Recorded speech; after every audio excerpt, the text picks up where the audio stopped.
4 নং দৰং ওদালগুৰি লোকসভাৰ ডিলিমিটেশ্যনৰ পিছত যি পাৰ্ট সোমাই গৈছে হাজোৰ, আগতে এইটো পাৰ্ট আমাৰ গুৱাহাটী লোকসভাত আছিলে আৰু এতিয়া দৰং ওদালগুৰি লোকসভাত সংলগ্ন হৈছে।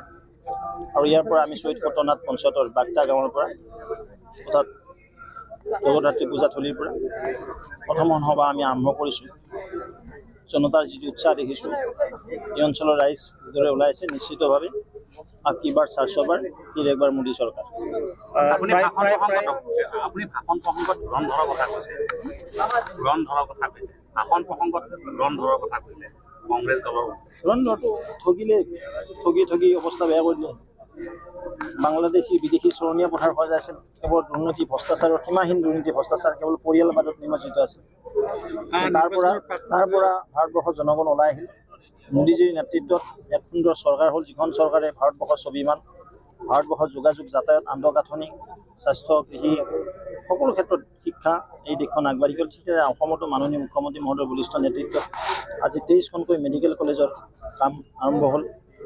জিলাই জিলাই ইঞ্জিনিয়াৰিং কলেজ হ'ল, ৰাস্তা ঘাটৰ নদন বদন পৰিৱেশ, কাঠৰ দলং গুচি পুতি দলং হ'ল, ঘৰে ঘৰে খোৱা পানী পালে, 42 লাখ সন্মানৰ ব্যক্তিয়ে ৰেচন কাৰ্ড পালে, 12 লাখ সন্মানৰ ব্যক্তিয়ে আমাৰ মাটিৰ পট্টা পালে মিছন বসুন্ধৰাত।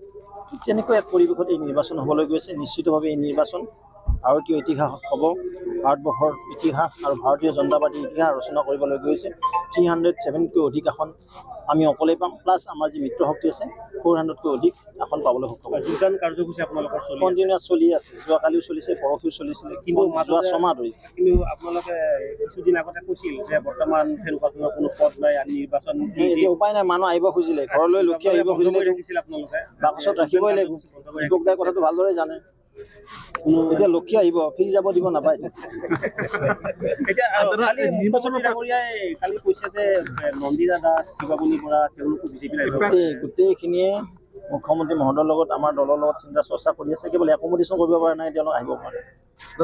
আজমলে কৈছে যে মুখ্যমন্ত্ৰীৰ লগত ভূপেন বৰাৰ সৈতে কংগ্ৰেছ সমূহে অহা যোৱা কৰি থাকে। ৰাজমন ডাঙৰে দেখিব পাৰে ক'ৰবাত কেতিয়াবা। নিৰ্বাচনেৰ প্ৰাকৃত এই আপনাৰ জীবনদায়ী ঔষধেৰ এই ভয়াবহভাবে বৃদ্ধি কৰেছে, এই নিৰ্বাচন প্ৰভাব পেলে মানে ঔষধৰ দাম বাঢ়ি থাকে, কমি থাকে, এইবিলাক বেলেগ কথা। নিৰ্বাচনটো বেলেগ বস্তু। নিৰ্বাচন 26 তাৰিখে হ'ব, তাৰপিছত নহয়। কিন্তু এইটো বিৰোধী ইস্যু হ'ব পাৰে নেকি?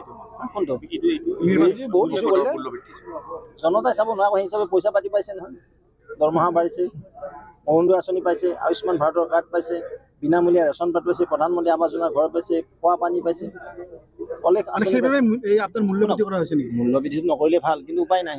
এতিয়া আপুনি ফেক্টৰীটো খুলিব, আপুনিও বঢ়াই দিব না। বন্ধৰ জৰিয়তে আপুনি প্ৰমাণ দিয়ক, আপোনাৰ প্ৰমাণ আছে?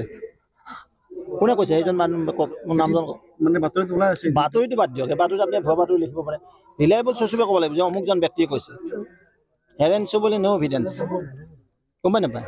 মোক ক'ব লাগিব যে অমুকজন ব্যক্তিয়ে কৈছে বা অমুকটো পাৰ্টীয়ে কৈছে, কাৰ পৰা কেতিয়া কোন মেডিচিন কোম্পানীৰ পৰা চৰকাৰে পইচা লৈছে, মোক দিয়ক তথ্য। যদি নিদিয়ে এইবিলাক বাতৰি পৰিৱেশন নকৰিব। আপোনাৰ সমষ্টিৰ পৰা দিলীপ শইকীয়াই কিমান ভোট? আমি কৈছোঁ গণি 1 লাখতকৈ অধিক ভোট। গণি বুজিছে, কাউণ্টিং কৰি যাব। হ'ব, এটা গেৰাণ্টি আছে, মোদী গেৰাণ্টি আছে। আমি গেৰাণ্টি দিছোঁ 1 লাখতকৈ অধিক। আমি গেৰাণ্টি দিছোঁ 1 লাখতকৈ অধিক। আজি নহয়, আমি কেতিয়াবাই দিছোঁ। আপুনি আজি সদায় প্ৰয়োজন নাই। ভৱেশ কলিতাৰ নতুন গেৰাণ্টি কিবা আছে নেকি? আমাৰ গেৰাণ্টি ৰাইজে জানো। ভৱেশ কলিতা কোন ক'ত কিয় বিখ্যাত, কেনেকৈ কাম কৰে, জনতাৰ লগত কেনেকৈ থাকে, ৰঙিয়াবাসীয়ে জানে, ৰঙিয়া সমষ্টিৰ ভোটাৰে জানে মই কেনেকুৱা মাল, বুজি পাইছে?